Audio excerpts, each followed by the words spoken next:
क्या तुम लोगों को टाइम ट्रैवल में जरा भी इंटरेस्ट है तो ये ड्रामा तुम्हारे लिए है। ये एक चाइनीज ड्रामा है जहाँ पे हमारा मेन कैरेक्टर मेल लीड होता है रेन और फीमेल लीड होती है चेंग। फीमेल लीड एक रिपोर्टर है और हमारा मेन कैरेक्टर रेन जो है वो एक लॉयर रहता है।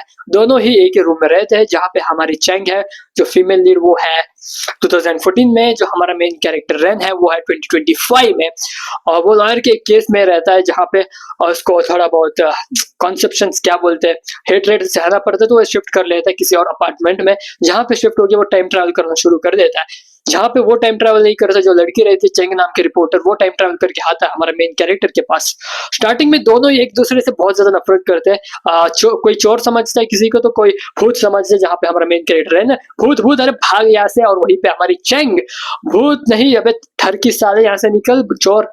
ऐसे इन दोनों के बीच कंसेप्शन रहता है। और हमारा जो मेन कैरेक्टर एक लॉयर है वो कहता है कि वो लड़की दिमाग से पागल है और तुम अपने मेरे घर में आके अपना सामान रख रहे हो, कुछ ऐसा होता है। जब डॉक्टर के पास दोनों रिपोर्ट टेस्ट करते हैं तो इनको पता चलता है कि इन सबका दिमाग तो ठीक है। बाद में हमारा मेन कैरेक्टर रन जो है वो फिगर आउट करता है कि एक टाइम ओवरलैप्स हुआ है। हाँ, दोनों ही टाइम ट्रैवल कर रहे हैं।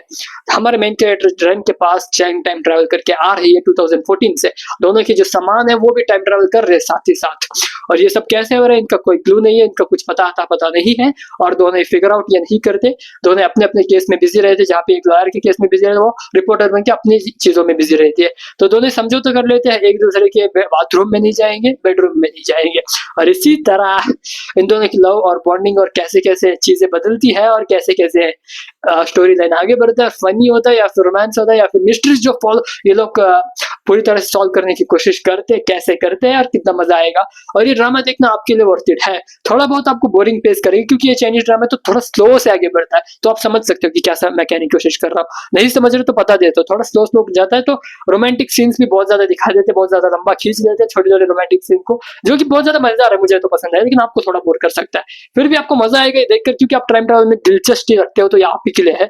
तो अभी के भी जाए और देखो भी मेरे वीडियो को, सब्सक्राइब कर लो चैनल को अगर आपको पसंद आया हो तो बाय बाय।